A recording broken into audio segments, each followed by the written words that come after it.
नमस्कार, मैं हूं संतोष गुप्ता। आप देख रहे हैं क्विक न्यूज 10।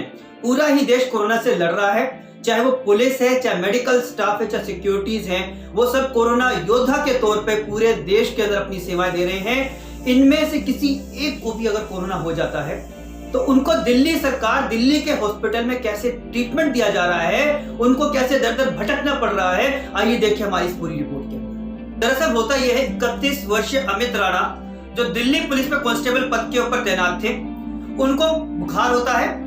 उनको लोकल डॉक्टर्स के पास लाते हैं, दवाई देते हैं, वो घर पे आते हैं, बुखार में थोड़ा सा आराम मिलता है। रात को उनकी तबीयत खराब होती है, तबीयत बिगड़ती है। सुबह उनके साथी उनको हैदरपुर में कोविड सेंटर के ऊपर उनको लेके जाते हैं। वहां पे उनको ये बोला जाता है कि हम केवल आपका टेस्ट कर सकते हैं, हम आपको एडमिट नहीं कर सकते। हैदरपुर से उनके साथी अमित राणा जी को अंबेडकर हॉस्पिटल में लेके जाते हैं। अंबेडकर हॉस्पिटल के अंदर 2.5 घंटे इंतजार करने के बाद में अंबेडकर हॉस्पिटल में भरतनगर थाने से फोन जाने के बाद में अमित राणा जी को जवाब दिया जाता है कि सॉरी, हम आपको यहाँ पे एडमिट नहीं कर सकते, आप इनको हम यहाँ टेस्ट कर देते हैं, एडमिट करने के लिए आपको कहीं और लेके जाना पड़ेगा।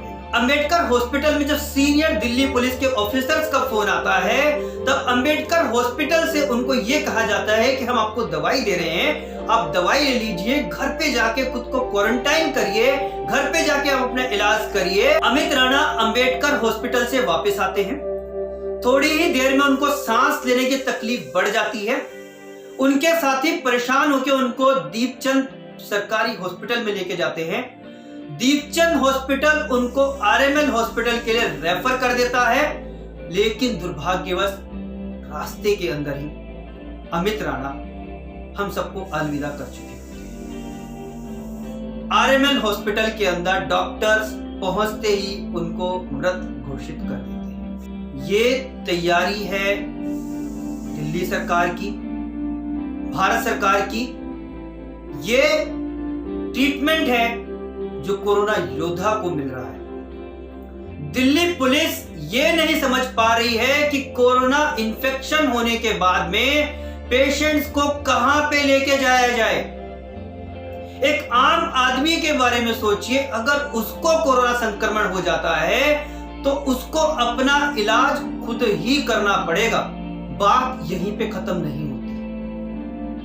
हम आपको बता दें, मुख्यमंत्री अरविंद केजरीवाल के दावे के बाद पूरे भारत में 154 बीएसएफ के जवान जिनको कोरोना संक्रमण पॉजिटिव मिला है, उसमें से 110 जवान सिर्फ दिल्ली के हैं।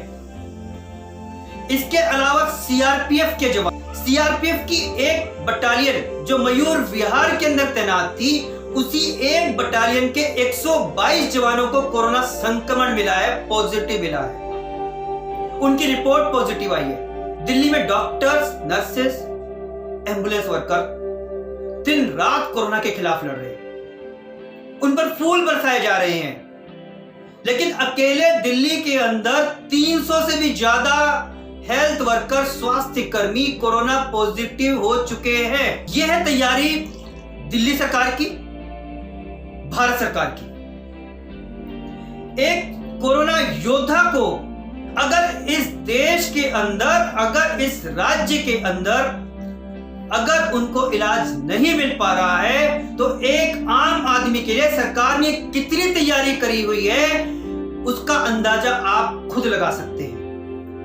अफसोस तब होता है कि जिनके हाथों में देश की कमान है, प्रदेश की कमान है, जब वो मीडिया चैनल के ऊपर बैठ के दावा करते हैं कि हमारी पूरी तरह से तैयारी है, हमने इतनी किट खरीद ली है, हमने इतने हॉस्पिटल खोल दिए हैं, हमने इतने क्वारंटाइन सेंटर खोल दिए हैं, लेकिन उसमें अगर एक कोरोना योद्धा को 4 हॉस्पिटल के अंदर भटकना पड़ता है एडमिट होने के लिए, ये पोल खोल रहा है।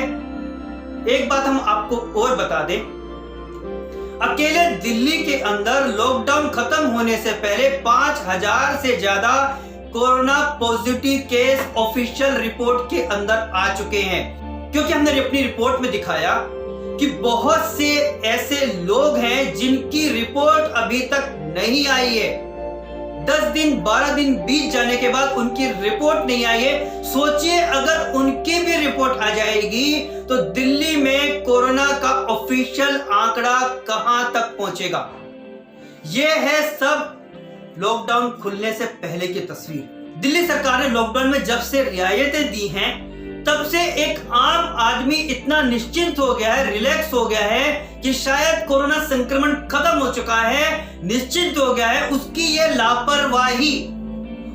लापरवाही कोरोना की इस महामारी को विस्फोटक रूप दे सकती है। जिस तरह से दिल्ली में सिर्फ एक केस ने दिल्ली सरकार की तैयारियां की पोल खोल दी है, हमें डर है कि आने वाले समय में अगर सरकार ने समय रहते उचित कदम नहीं उठाया, अगर अमित राणा की दुखद मृत्यु के बाद भी दिल्ली सरकार, भारत सरकार नहीं संभली, उसने उचित कदम नहीं उठाया, तो उसकी यह लापरवाही न केवल प्रदेश की जनता बल्कि पूरे ही देश के लिए भारी पड़ सकती है।